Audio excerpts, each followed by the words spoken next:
Welcome creative new activity. আবার একটা নতুন ভিডিও নিয়ে চলে এসেছি।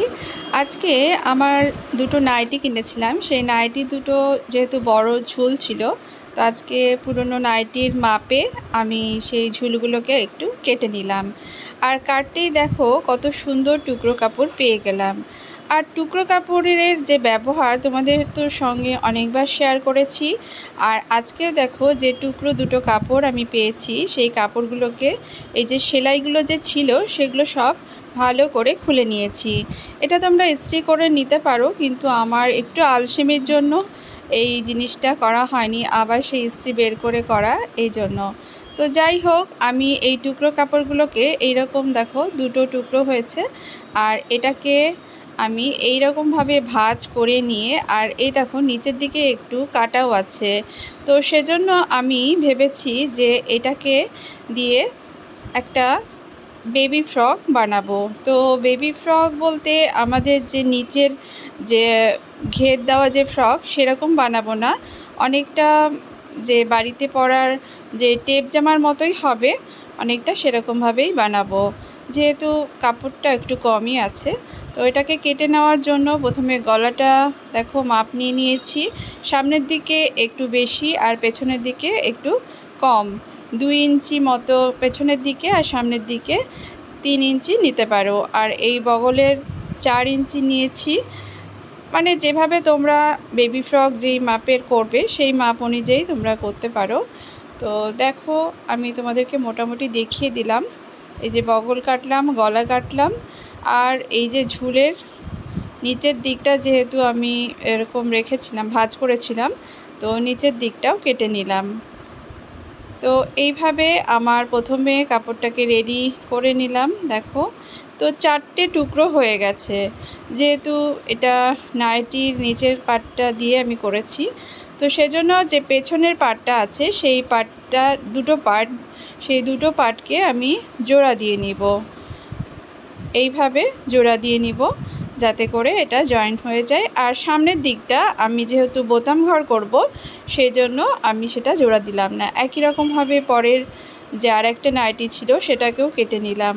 আসলে নাইটির কাপড়টা এত নরম ছিল সুতির বলে, তো সেটা দিয়ে ভাবলাম যে একটা ছোট্ট বাচ্চার সুন্দর ফতুয়া জামা হয়ে যাবে। তো আমি এটাকে জোড়া দিয়ে নিয়েছি, আর এইটাকে যে বোতাম ঘর বানানোর জন্য এই রকম একটা প্লেন কাপড় নিয়ে নিয়েছি, এটাও সুতির কাপড়, তো সেখানে বোতাম ঘরের জন্য রেডি করে নিচ্ছি। যেটা অর্ধেক করাই আছে, তো আমি এখানে বোতাম ঘরের জন্য এরকম একটু বাড়তি আর এই যে চাপ সেলাই দিয়ে আমি এটা করে নিয়েছি। যারা তোমরা সেলাই করতে জানো, এরকম জিনিস বানাও, তারা নিশ্চয়ই জানবে। আমি সেজন্য ডিটেলসে কিছুই করছি না, তোমাদের শুধু মোটামুটি দেখাচ্ছি কিভাবে করছি।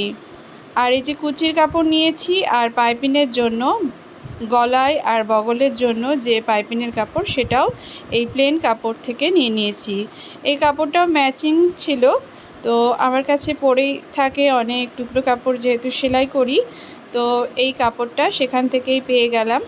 তো এই রকমভাবে টুকরো কাপড়গুলোকে কিন্তু তোমরা সুন্দরভাবে ব্যবহার করতে পারো।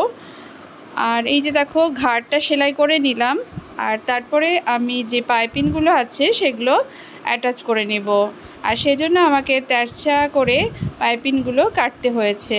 তোমরা হয়তো যারা সেলাই জানো অবশ্যই জানো যে পাইপিনের জন্য এরকম করে তেরছা কাপড় কাটতে হয়। তো তোমরা এরকমভাবে বগলের পাইপিনটা আর গলার পাইপিনটা অবশ্যই লাগিয়ে নিবে। আর যদি পাইপিনের কাপড় দিতে না চাও, তাহলে এটা পাইপিন ছাড়াও করতে পারবে, তো দেখতে ভালো লাগবে এরকম পাইপিন যদি আলাদা কাপড়ের দাও। আর যেহেতু আমার কাছে কম কাপড় ছিল, সেজন্য আমি পাইপিনের কাপড়কে আলাদা হিসাবে নিয়েছি। এই কাপড় থেকে তো আর পাইপিন করার কাপড় ছিল না, সেই জন্য এটা নিয়েছি। আর তাতে করে কিন্তু দেখতে আরও সুন্দর লাগছে। যেহেতু গোলাপি রঙের এই কাপড়টা, সেজন্য আমি এখানে গোলাপি রঙটাই বেছেছি। তো এভাবে তোমাদের কাছে যদি এই যে কাপড়ের মধ্যে যেই রঙটা চয়েস হবে সেই রঙেরই পাইপিং নিতে পারো। এখানে মেরুন কালার আছে, সাদা আছে, হলুদ আছে, যে কোনো একটা কালার নিলে কিন্তু সুন্দর ফুটে উঠবে। তো যাই হোক, আমার এই যে দেখো বগল আর গলার পাইপিং লাগানো হয়ে গেছে। এইবার আমি দুই ধারটা সেলাই করে নিব আর তারপরে নিচে কুচি লাগাবো। আর দেখো দুই ধারটা সেলাই করে নিয়ে আমি নিচের দিকে কুচি লাগিয়ে নিচ্ছি। আর কুচির কাপড় তো আমার করাই আছে, সেই জন্য আমি আলাদা করে তোমাদের দেখালাম না। এটাও সেই পাইপিংয়ের যে কাপড়টা ছিল সেই কাপড়ের সঙ্গে ম্যাচ করেই এই কাপড়টা নিয়েছিলাম। আমার কাছে এই কাপড়টাও অনেকটা পরিমাণে ছিল, সেজন্য এখানে কাজে লেগে গেল। তো দেখো আমি এই দুই ধারটা সেলাই করে নিয়ে পুরো কুচিটা লাগিয়ে নিব। তো দেখো এই রকম আমার ফ্রকটা প্রায় রেডি হয়ে গেছে। শুধুমাত্র এখানে আমি বোতাম লাগাবো বলে এটা খোলা রেখেছি। এই ধরনের যে ফতুয়া জামাগুলো বাচ্চাদের পরাতে সুবিধা হয় আর দেখতেও খুব ভালো লাগে।